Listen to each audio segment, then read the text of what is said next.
Welcome to Our Jewish Roots, with insightful Bible teaching by Dr. Jeffrey Seif. In this program, an 80-year-old man is called by God to bring his people out of bondage. Today on Divine Deliverance. From the beginning, our Creator revealed His will to the common man. Individuals who listened to His call and responded in obedience. From the first Hebrew Avraham to the culmination of salvation in Messiah Himself, the Lord faithfully intervenes with His divine deliverance.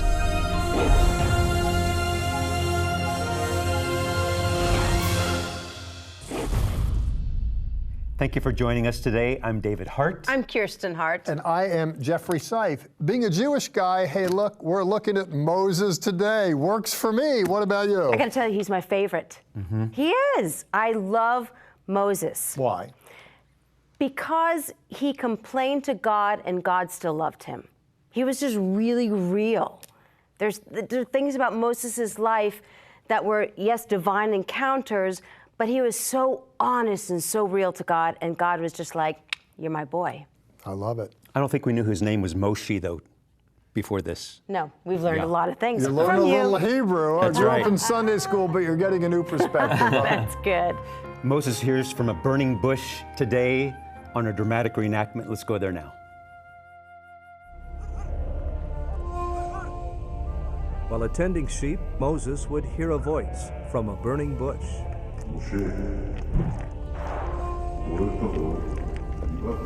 Moses, come now therefore, and I will send thee unto Pharaoh, that thou mayest bring forth my people, the children of Israel, out of Egypt.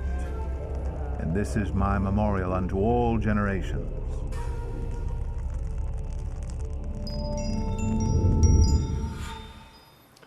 I'm not an Egyptologist. Truth be known, there's a lot I don't know, but I do know this, that in the Bible, the deliverer came out of Egypt. You're talking about Jesus, you wonder? It doesn't say in the New Testament relative to going to Egypt that when he came out of Egypt to fulfill what it says, the deliverer shall come out of Egypt. Is that who I'm talking about? No, I'm talking about Moshe Rabbeinu, Moses. In the Old Testament, the great deliverer came out of Egypt, didn't he? And he led people out of Egypt as well. Born in troubled times, they tried to kill him. It wasn't successful, however. This Moshe Rabbeinu, as he's called, Moshe, Moses, who came up from the waters. Really, it has an Egyptian ring to it. Ramosis, from Ramses, Tutmosis, Tutmos, from Moses. Moshe, referred to in the Jewish world as Moshe Rabbeinu, Moses our teacher. He comes out of Egypt. He's actually raised in the royal household of Egypt. He's eventually kicked out. He's going to run into the wilderness, and his world is going to turn upside down. This man who had a call, for all intents and purposes, it looked like he had a fall.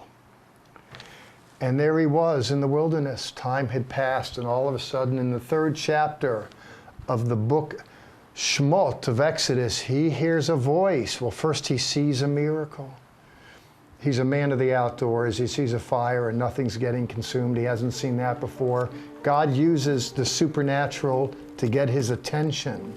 He looks there, he focuses, and out of the bush, Moshe, Moshe, he hears a voice, in response to which he said, Hineni, here am I. God works through circumstances, and his life looked abysmal. I'm sure when Moses was growing up, by the way, his mother said, Mo, I know God's got great plans for your life. You know, he was given up for dead, put in a basket, he becomes a member of the royal household, and his mom said, Moe, I'm telling you, son, God's got a great plan. He hits 40, nothing happens, he snaps. He winds up killing a few people, gets kicked out of Egypt, and here he is on the run in the middle of nowhere for 40 years. And then all of a sudden, he hears the voice, Moshe, Moshe, and he says, Hineni, which means, here am I. Would that we would heed the call, even if it seems like we've taken a fall. We hear the voice of prophany, the voice that beckons us toward God and into a new and preferred future. I liken the faith walk personally to what I refer to as a quest for a preferred future. That is to say, we dare to believe that there's more than this to life. You might say it's easy for an 18-year-old. He's 80. Some of you are sitting there saying, I've been on my couch for a long time, out of the workplace, and all the goodies go to the young. Listen, you want to turn your attention toward the Lord, hear His voice, and hear what He calls you to do. I believe that God calls people today because when He works deliverance, He calls a person to be the instrument of it. That is, the tool in God's hand, the great deliverer with a capital D. Seems to me that God prefers using a person. There's a Hebrew expression, Nes Gadol HaYashem, a great miracle happened there. God is in the business of doing miracles. In fact, Yeshua says, if I don't do miracles, the works of my Father, then don't believe me. But if I do them, believe the works, that you may know and understand that I'm in the Father and the Father is in me. People get a look at the divine by looking at miracle. People get a look at the divine as well by looking at God's Word and hearing His voice. In this segment, as in all the segments in the series, we're looking at deliverance. And here we're looking at the call of He who is one of the Bible's favorites.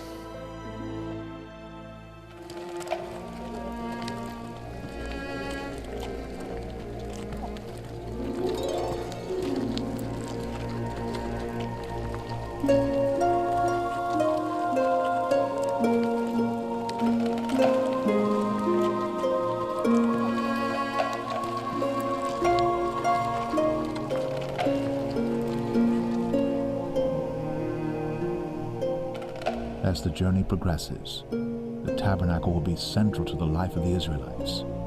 It will be overseen by priests from the tribe of Levi and serve as the home to the ark when it's not in transit.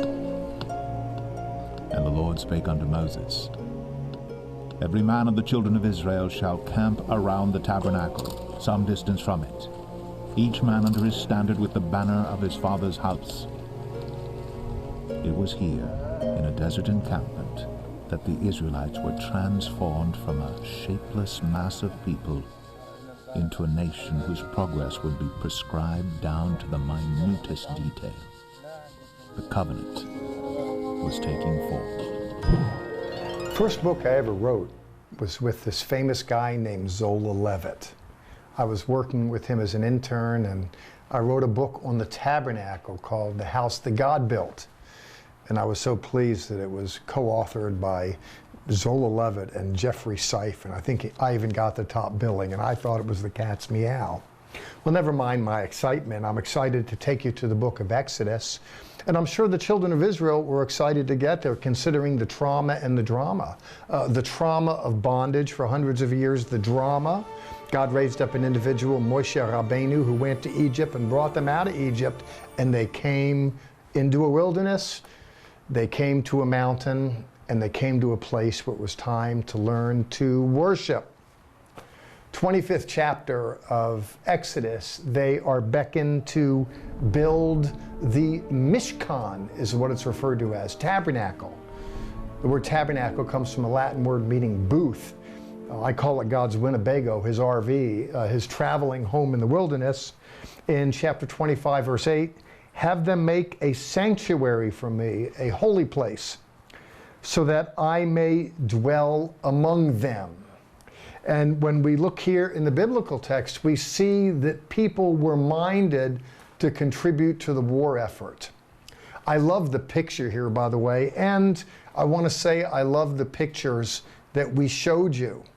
I think a picture's worth 1,000 words, and just seeing those biblical dramas. Do you know why you saw those dramas of the tabernacle? Everybody loved the picture of the tabernacle, except the sheep. I like to say the tabernacle is a great place for Jews. It's a lousy place for sheep. And I saw that sheep being drug off there. Of course, we didn't slaughter them. We're just looking at props, and we're looking at actors, and we're looking at it because you paid for it. And I want to thank you for that. Here, people sacrificially. They sacrificially filled the till in order that there could be a place where God's name dwells. It's TV space, and you pay for it. You, through your offerings in chapter 25, verse 2, tell Bnei Israel to take up an offering from anyone whose heart compels them. No Madison Avenue stuff here, no tricks. We're not conning. We're just living and being and breathing. And God prompts individuals who care to share. And we can bring you dramas like that. But if you're a believer, it's not just to bring it to you. I want to thank you that we collectively together can bring it to the world. And oh, what a story it is. I want to speak about sacred space on the quick, and then in the next segment, I want to focus on one aspect particularly. But let me just say that inasmuch as I appreciate that you're watching TV to come and learn about biblical truths, it's important to have a place to go to, where we dwell together and cooperate in a joint venture and worship the Lord. The word worship comes from a term meaning a ship of worth. In modern English, worship means the kind of music gig that you have when you do church.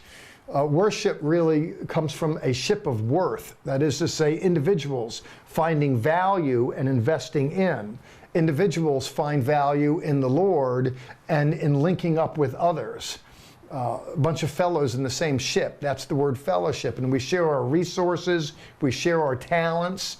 It's important not just to be alone drifting out there in the world. It seems to me that God brought these people out of the world, and one of the first things he did was to create a space here where they would gather and they would have the experience of worship. If you're out of sorts with all that, let me encourage you to renegotiate that. You're watching television right now, religious broadcasting. I'm appreciative of that. I hope you're getting good information. But transformation occurs when we link up with others, not just passively hear a voice of an able Bible teacher. Hopefully there's some anointing in all this and you're hearing God's voice and nudging. May he who spoke through the burning bush to Moses to beckon him to go do something, maybe he's talking to you. And let me encourage you to find that space where you can participate with others in building up the house of God, a testimony where he lives and breathes and moves. Thank you.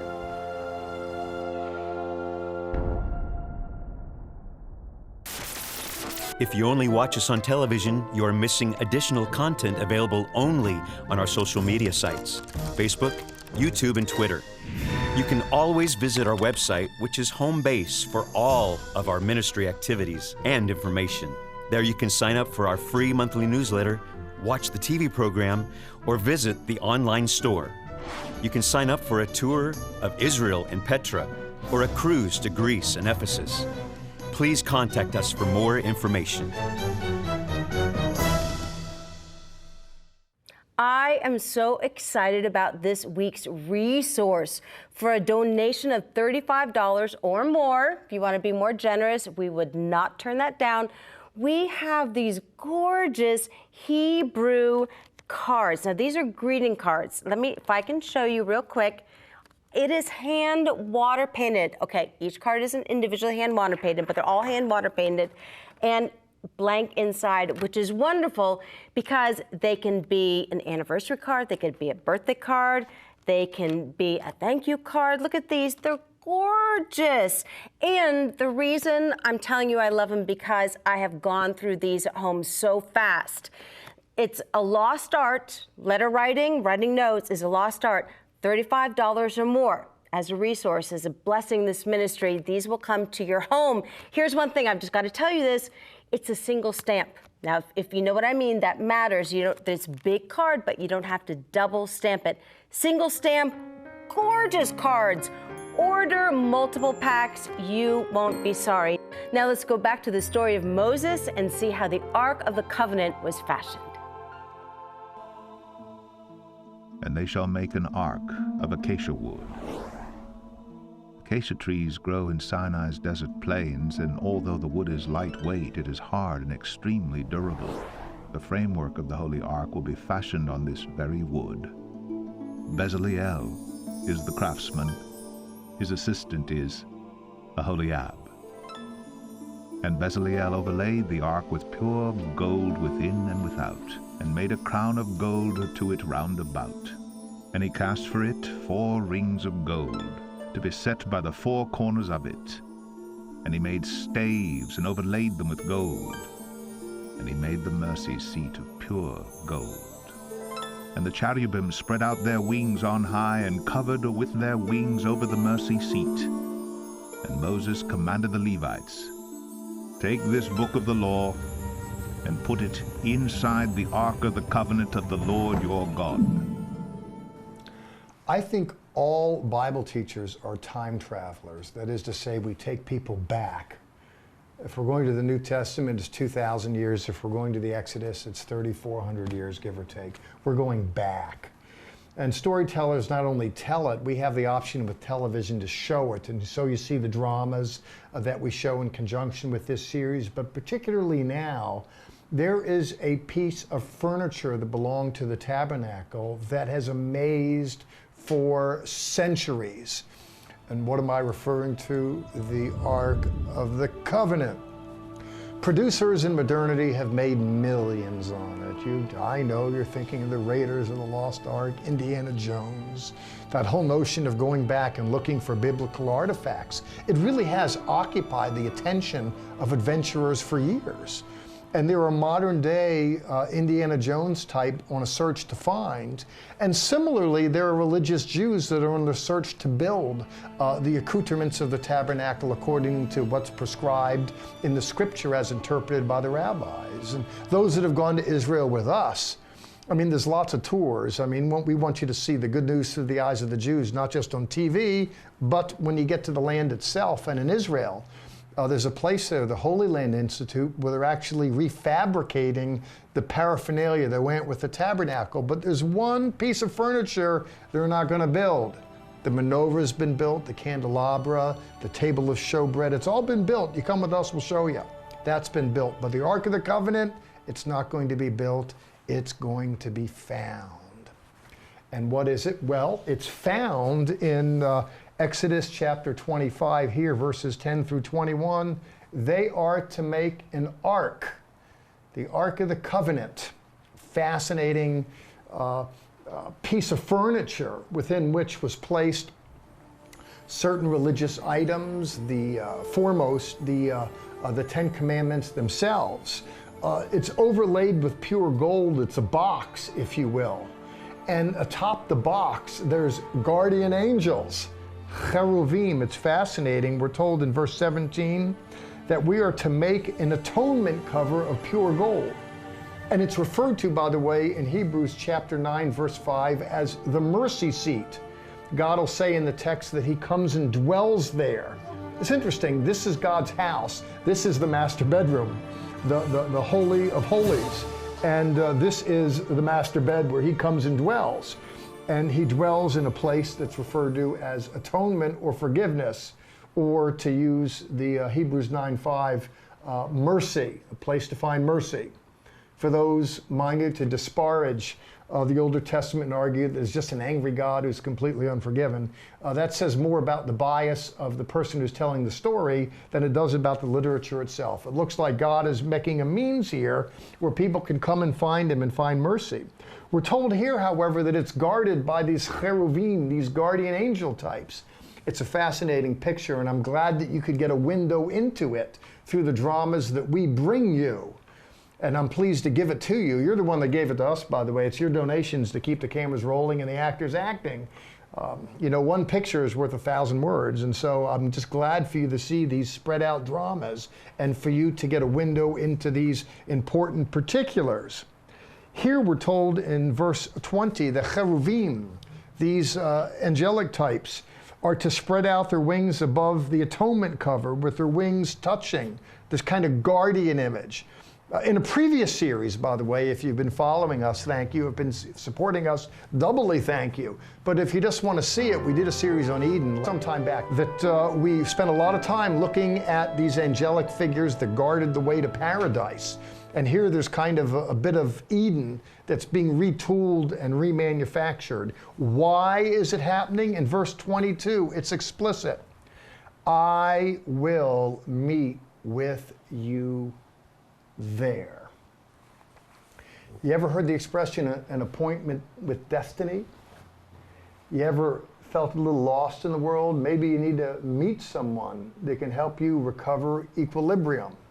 And I want you to know that irrespective of who you are and where you are and what you've done, you can be in a jail cell, in a prison cell with a death sentence on your head, deservedly so, and you're never getting out. You figure life is all gone for you. Or you can be someone who just won the lottery and you're still feeling life's empty. Who you are, where you are, isn't as important for my purposes as is to say to you that your life can be transformed if you will set up a meeting with the one who in verse 22 says, I will meet you there. You might say that's the Old Testament. We live in the world of the New. I get that. But, you know, a place to meet God, to find atonement, forgiveness, and mercy, that exists today, and it's a prayer away. I hope you make peace with your Creator and that you find a way, as it says in verse 22, to meet your Creator at a place called atonement and mercy. I love the phrase, an appointment with destiny. You hit on that in your last segment, your teaching segment, and I've chewed on that, if you will, for a while, that Moses had an appointment with destiny when he was in the basket and met Pharaoh's daughter. He had an appointment with destiny when he met the voice of God in the burning bush. He had an appointment with destiny when he came back to Pharaoh and said, let my people go. It's like the pattern of his life, an appointment with destiny. Do you think it's true for biblical characters as much as it is for people outside of the pages of biblical literature? Can you have an appointment with destiny? Can you, David? Can you? We love working with senior adults, and we have a passion for them. And I think a lot of them think that they're done with ministry. That they don't have an appointment. Some of their greatest days might be ahead of them, just like Moses. That their appointment with destiny is still ahead. Right. Yeah. Oh, that's good, because I thought you'd say most people think, well, I've passed 65, that all the goodies belong to the younger generation, not the older set. You know how old Moses was when he got started in the game? 80. There you go. So I got one right from the professor. I'm not trying to brag here, but I'm 65. You're close to that 80, aren't you? I'm getting there close. But at 65, I just went back to school. Yeah. And I thought I would be the oldest person in the university, but I found that someone graduated with a PhD there at 92. So love that. We all have things ahead of us that we don't even know about. It's pretty amazing. You and us. Look, I'm not really big on retirement. You know, one day I'll die, and when I die, but I don't want to die until I die. I just want to keep reaching over the horizon. There's lots of problems in this world. I want to be part of the cure, so do you. Let's follow Moses' example and keep working at it you know, and keep our appointments with destiny. If I may say, one of the things you said, why do you love him so much at the beginning of the program? And I said, Moses is my favorite, and you know this for years, that he didn't give up. He was 40 years in the wilderness, 40 years. But God knew for some reason that appointment with destiny was at his, you know, if it was exact time, 40th year. Some reason God said, now's my time to meet with you. You know, sometimes I think it makes sense later. You know, at 120 years of age, you can look back over a life. He was thrown in a basket at the very beginning, very precarious, but it makes sense when you look at your life and you can say, look how God's used me and how he's kept those appointments with destiny. That's right. We love the story of Moses. Stay with us. We'll be right back.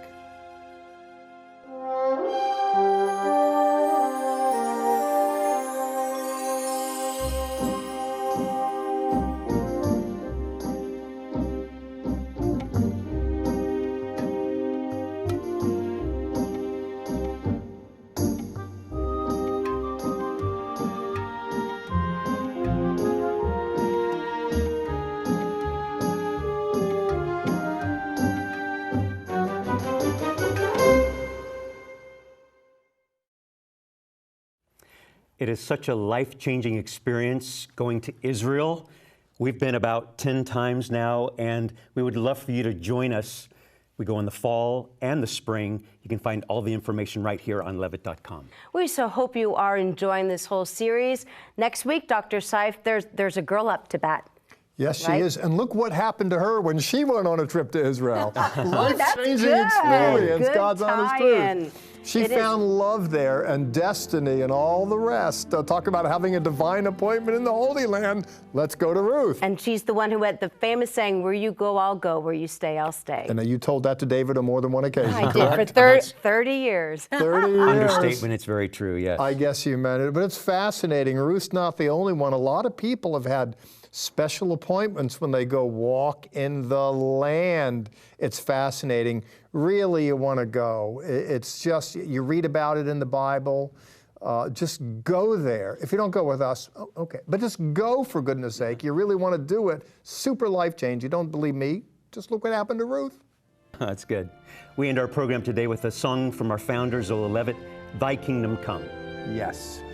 And as you go now, Sha'alu Shalom Yerushalayim. Pray for the peace of Jerusalem.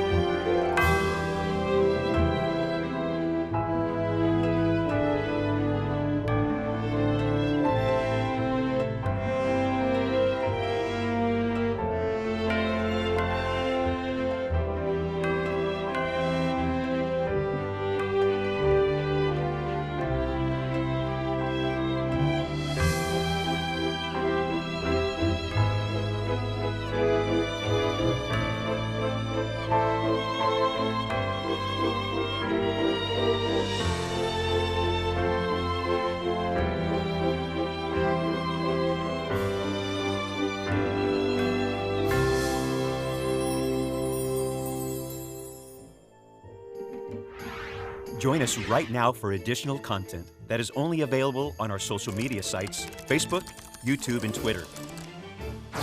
Visit our website, levitt.com, for the current and past programs, the television schedule, tour information, and our free monthly newsletter, which is full of insightful articles and news commentary. View it online, or we can ship it directly to your mailbox every month. Also on our website is the online store. There, you can order this week's resource, or you can always give us a call at 1-800-WONDERS. Your donations to Our Jewish Roots help us to support these organizations as they bless Israel. Please remember, we depend on tax-deductible donations from viewers like you.